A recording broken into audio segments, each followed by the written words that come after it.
對於整個嘅設計咧，我自己覺得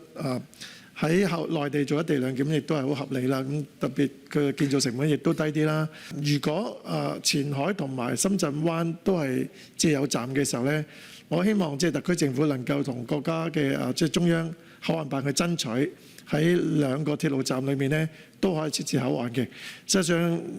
我係即係認為有咗深圳灣站係有幫助，因為一條即係跨境同埋跨海嘅鐵路咧，其實造價都不菲嘅。咁如果多一個咧係重要嘅站咧，其實對整體嘅成本效益係有一個幫助。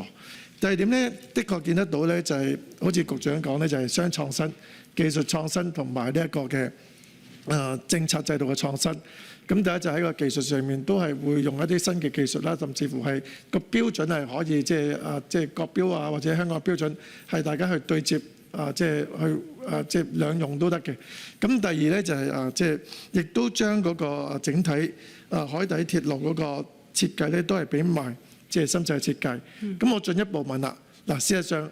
其實除咗呢一個嘅即係創新之外，會唔會既然俾得佢設計嘅時候咧，甚至乎係可能由深圳嗰邊直頭負責興建埋整條嘅海底隧道？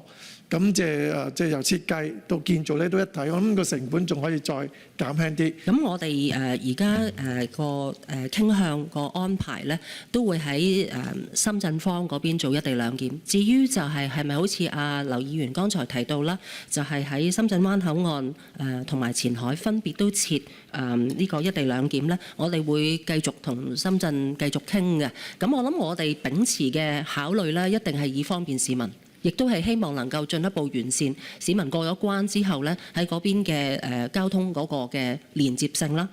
第二咧就係就住我哋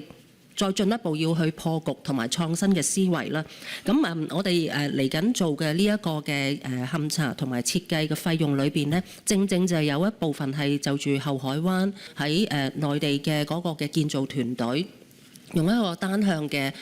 方式轉挖過嚟咧，喺時間啦同埋成本咧都係可以慳到嘅。